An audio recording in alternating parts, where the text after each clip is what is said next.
नमस्कार।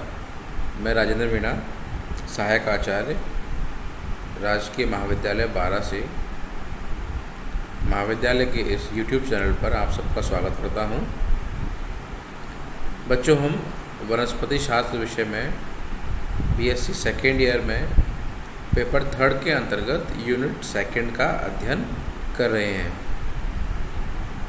इस यूनिट को आगे बढ़ाते हुए आज हम एक महत्वपूर्ण टॉपिक जो है बच्चों वो डिस्कस करने जा रहे हैं, तो इसको थोड़ा आप ध्यान से समझिएगा। इस जो टॉपिक है TS ऑफ डाइकोट स्टेम, द्विबीजपत्री तने की आंतरिक संरचना या अनुप्रस्थ काट, उसका हम अध्ययन आज इस लेक्चर के द्वारा और इसके जो नेक्स्ट लेक्चर है उसके द्वारा करेंगे।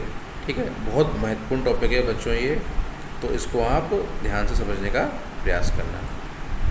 ठीक है, तो हम स्टार्ट करते हैं। आपके लिए मैं स्क्रीन शेयर कर रहा हूँ बच्चों।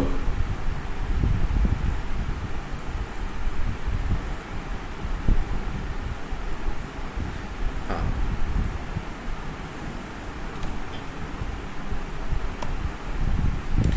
आज का हमारा जो टॉपिक है वो है, जैसे मैंने आपको बताया, TS ऑफ डाइकोट स्टेम या फिर anatomy of the primary structure of TS dicot stem. ठीक है, तो देखिए बच्चों, स्टार्ट करते हैं हम।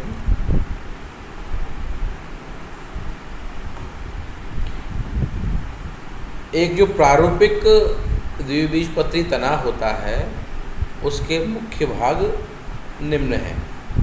ठीक है, the dicot stem has following reasons. पहला है बच्चों एपिडर्मिस, दूसरा है कॉर्टेक्स, तीसरा है स्टील। ठीक है, अब जो कॉर्टेक्स रीजन है बच्चों उसको भी हम चार भागों में बांट सकते हैं: hypodermis, outer cortex, inner cortex और एंडोडर्मिस। ठीक है, जो स्टील एरिया है बच्चों, रंभ क्षेत्र है, उसको भी हम pericycle, vascular bundles, medullary rays और पित्त, इन भागों में बांट सकते हैं। ठीक है बच्चों, तो सबसे पहले हमें क्या समझ में आया कि जो द्विबीजपत्री तना होता है उसके मुख्यतः तीन भाग होते हैं। पहला है एपिडर्मिस, दूसरा कॉर्टेक्स और तीसरा है रंभ क्षेत्र। अब कॉर्टेक्स रीजन है उसको भी हम hypodermis, outer cortex, inner cortex और एंडोडर्मिस में बांट सकते हैं। जबकि जो स्टील रीजन है बच्चों उसको हम pericycle, vascular bundle, medullary rays और पित्त के तहत बांट सकते हैं, या जो रंभ है उसमें ये चारों क्षेत्र पाए जाते हैं। ठीक है, इसमें नोट लगाओ बच्चों एक कि जो कॉर्टेक्स रीजन है और जो रंभ क्षेत्र है, कॉर्टेक्स और जो स्टीलर रीजन है, वो भरण जो उत्तक होता है उसी के भाग हैं। ठीक है बच्चों, तो अब इसकी जो इंटरनल स्ट्रक्चर है उसको हम देखते हैं। ठीक है बच्चों, इसको आप बनाने का प्रयास करना घर पे लगातार, तो एक बार इसको आप बनाएंगे तो आपको बेहतर ढंग से ये टॉपिक समझ में आ पाएगा। ये इसका ग्राउंड प्लान है और ये जो है ये डायग्राम जो है ये एक्चुअल जो हमें माइक्रोस्कोपिक स्टडीज़ के द्वारा देखने को मिलता है वो है सेक्शन कटिंग है। तो सबसे पहले हमने पढ़ा एपिडर्मिस पाई जाती है। ठीक है, उसके बाद में कॉर्टेक्स रीजन आता है जिसमें कि हाइपोडर्मिस, ठीक है, आउटर कॉर्टेक्स वगैरह, पेरिसाइकिल वगैरह जो है रीजन पाए जाते हैं। उसके बाद में आता है बच्चों ये कॉर्टेक्स रीजन है सारा, ये एपिडर्मिस रीजन है, ये जो है पूरा कॉर्टेक्स रीजन है, इसके सब पार्ट हो सकते हैं, चार पढ़े आपको। और ये जो बच्चों आपको स्ट्रक्चर दिख रही है ये, और इसमें ये है, इनको हम बोलते हैं रंभ क्षेत्र या स्टीलर रीजन्स। ठीक है, स्टीलर रीजन में आप देखिए एंडोडर्मिस है, फ्लोएम है, जाइलम है, कैम्बियम है और पित्त वगैरह है। ठीक है, तो अब हम एक एक करके इनका अध्ययन करेंगे। डाइकोट स्टेम, सबसे पहले है एपिडर्मिस। तो बच्चों जैसे कि आप चित्र में देख पा रहे थे अभी, यह आउटर मोस्ट लेयर होती है, द्विबीजपत्री तने की आउटर मोस्ट लेयर जो होती है उसको एपिडर्मिस बोलते हैं हम। यह है मृदुतकीय कोशिकाओं की बनी होती है, केवल एक परतीय होती है। इन कोशिकाओं के मध्य कोई भी अंतरकोशिकीय अवकाश नहीं पाए जाते हैं, अर्थात सघनता से ये एक दूसरे के साथ में अटैच रहती है।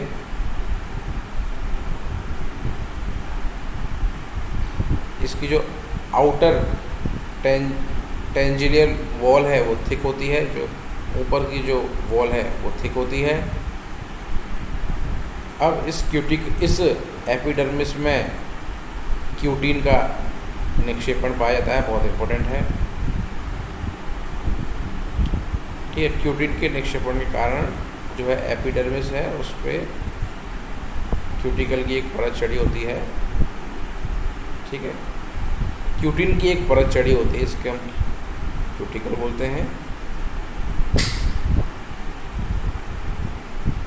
Epidermis of young stem contains stomata, जो एक युवा तना है उसकी एपिडर्मिस में रंध्र पाए जाते हैं।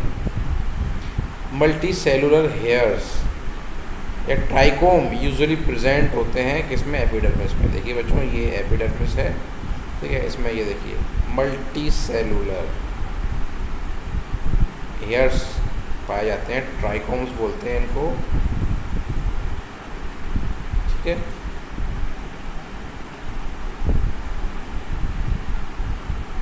इन herbs epidermis remains throughout the life cycle. Herbs वगैरह में जो है एपिडर्मिस जीवन भर रहती है। और जबकि जो काष्ठीय पादप होते हैं बच्चों, उनमें क्या होता है, द्वितीयक वृद्धि के द्वारा एपिडर्मिस को प्रतिस्थापित कर दिया जाता है। ठीक, अब इसके कार्य क्या क्या हैं बेटा? सबसे पहले तो आपको पता होना चाहिए, इसमें बाहरी परत के रूप में पाई जा रही है, इसकी प्रोटेक्शन देगी। ये संपूर्ण जो भाग है इसके आंतरिक संरचना में पाए जाने वाले भाग जो हैं उनको ये प्रोटेक्शन कवर करेगी।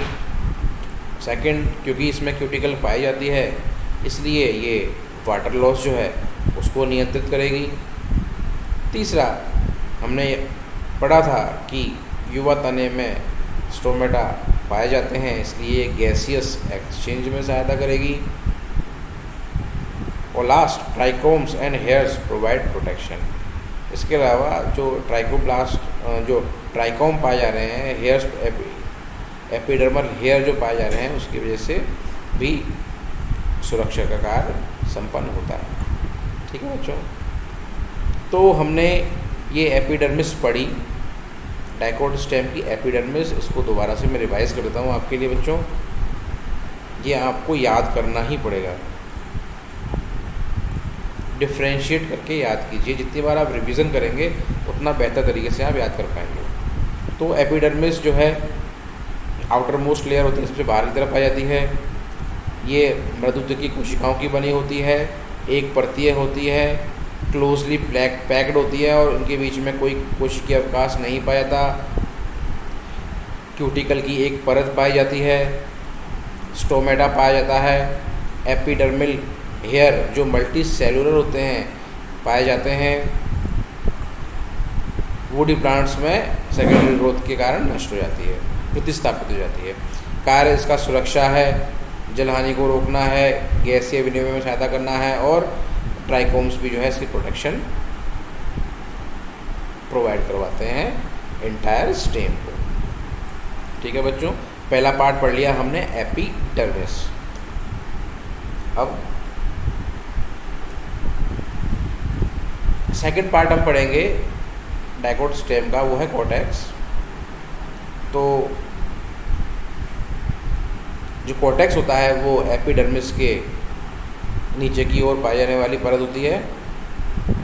कुछ पादपों में यह सिंपल होती है और अविभेदित होती है, लेकिन जो मेजॉरिटी है प्लांट्स की, डाइकोट के प्लांट्स हैं उनकी मेजॉरिटी है, उनमें ये जो कॉर्टेक्स रीजन है इसमें विभेदन पाया जाता है और इसमें मुख्य रूप से 4 भाग दिखाई देते हैं हमें। पहला हाइपोडर्मिस, दूसरा आउटर कॉर्टेक्स, तीसरा इनर कॉर्टेक्स और चौथा एंडोडर्मिस। ठीक है। कॉर्टेक्स जो है अधिचर्म या एपिडर्मिस के नीचे पाई जाने वाली संरचना है। कुछ पादपों में यह है जो है सिंपल और अविभेदित रूप में पाई जाती हैं, लेकिन जो मेजॉरिटी हैं द्विबीजपत्री पादपों की, उनमें यह सुविकसित और सुविभेदित होती है और इसके मुख्यतः 4 भागों में इसको बांट सकते हैं। ये 4 जोन इसमें पाए जाते हैं। पहला हाइपोडर्मिस, दूसरा आउटर कॉर्टेक्स, तीसरा इनर कॉर्टेक्स और चौथा है एंडोडर्मिस। अब फर्स्ट पढ़ते हैं बच्चों हाइपोडर्मिस। अब ये एपिडर्मिस के जस्ट नीचे पाई जाने वाली परत है। इसकी जो सेल्स होती है वो कोलन काइमा की बनी होती है। इंपॉर्टेंट है, ये कोलन काइमेटस होती है। इसके हाइपोडर्मिस की जो सेल्स होती है वो कोलन काइमा की बनी होती है। कॉम्पैक्टली पैक्ड होती है, इनके बीच में कोई अंतरकोशिकीय स्थान नहीं पाए जाते।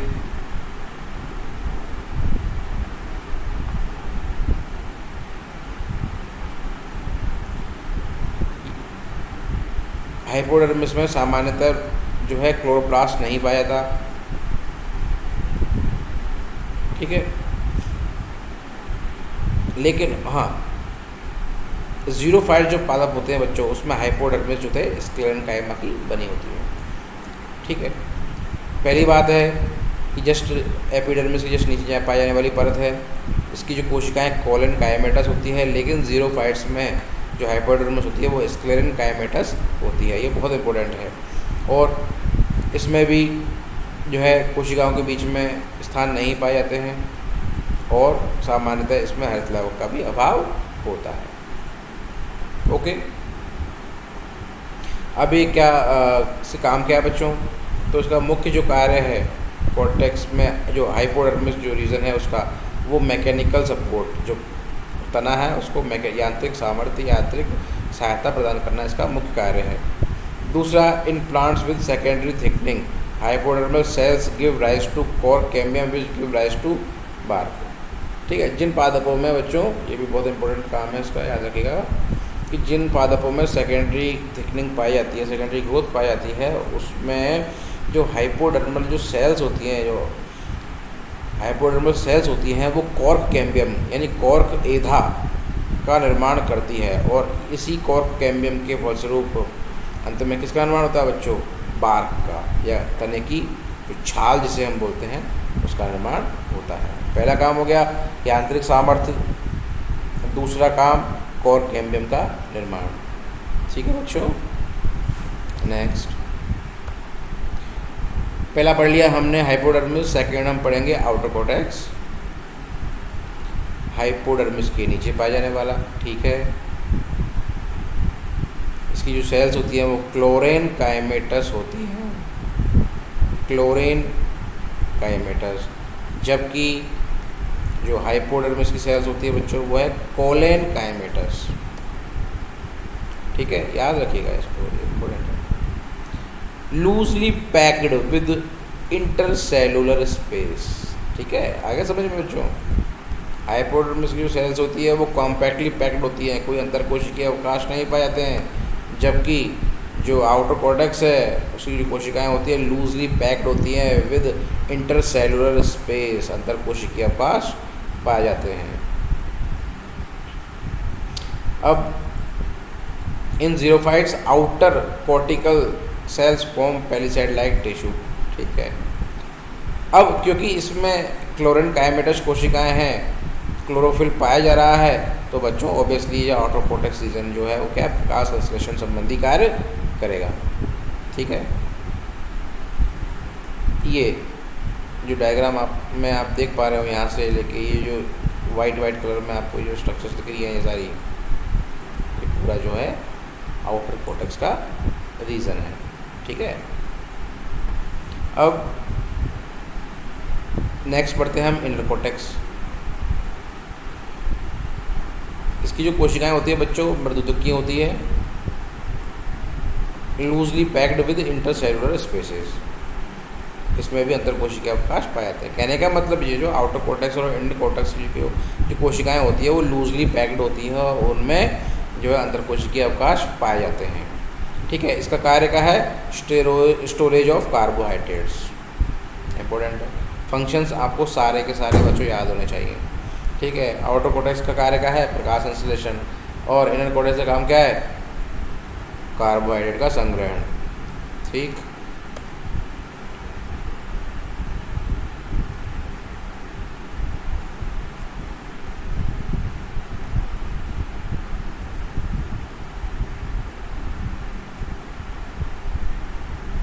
ठीक है बच्चों।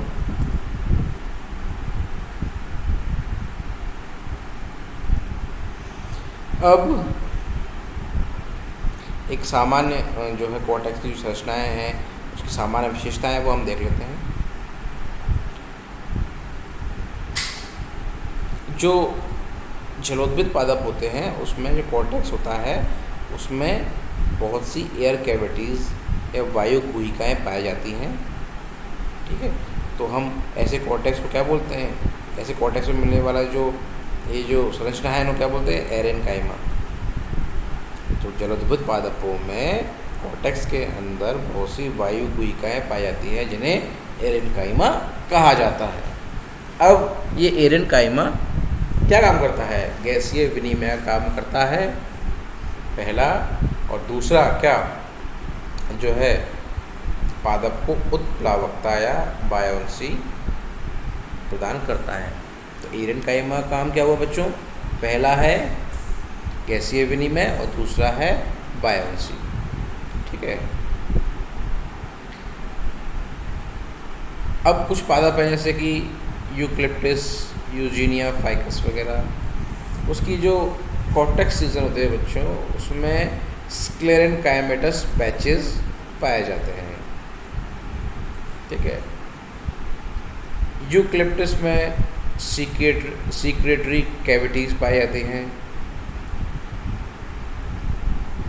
एनाकार्डियम जो पादप है उसकी जो कॉर्टेक्स होते हैं उसमें रेजिन कैनाल्स पाई जाती हैं। जो लेटेक्स प्रोड्यूसिंग प्लांट्स होते हैं बच्चों उसमें जो कॉर्टेक्स होता है उसमें लेटिसिफर सेल्स पाई जाती हैं। ठीक है, अब ओवरऑल जो काम है कॉर्टेक्स का वो क्या होता है वो देख लेते हैं हम। मैकेनिकल सपोर्ट हो गया, हाइपोडर्मल सेल्स जो होती है वो कोर कैम्बियम बनाएंगी। जो क्लोरेनकाइमेटस सेल्स है आउटर कॉर्टेक्स में मिलती है वो फोटोसिंथेसिस करेगी। जो पेरेनकाइमेटस सेल्स है इनर कॉर्टेक्स में वो कार्बोहाइड्रेट का संग्रहण करेगी। ठीक है, कॉर्टिकल सेल्स कुछ जो है सब्सटेंसेस है उनको स्टोर करेगी और कॉर्टेक्स में रेजिन कैनाल, लेटेक्स कैनाल वगैरह भी पाए जाते हैं।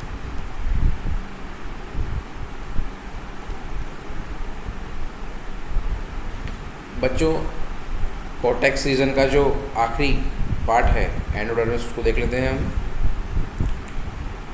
ये कॉर्टेक्स की इनर मोस्ट लेयर है। टेरिडोफाइट में ये वेरी डिस्टिंक्ट होती हैं। एंजियोस्पर्म्स और जिम्नोस्पर्म में ये इतनी डिस्टिंक्ट नहीं होती।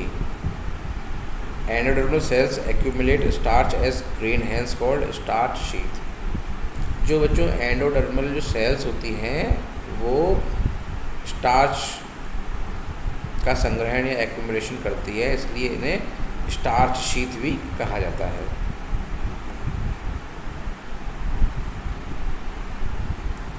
सेल्स होती है बच्चों मृदुकी होती है, कॉम्पैक्टली अरेंज होती है।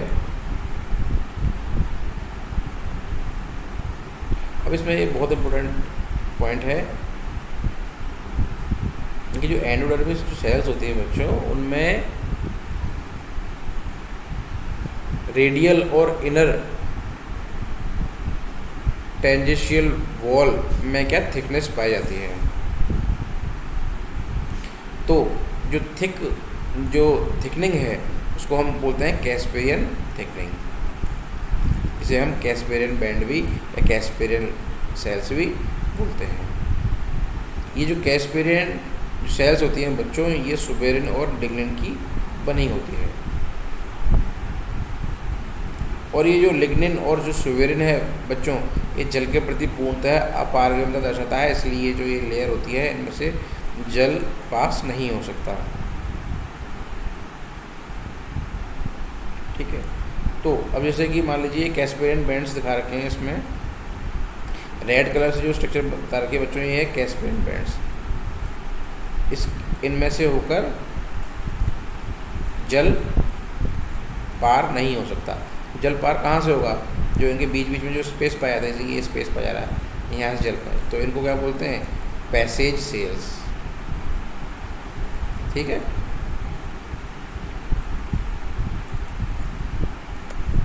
इसका काम क्या है?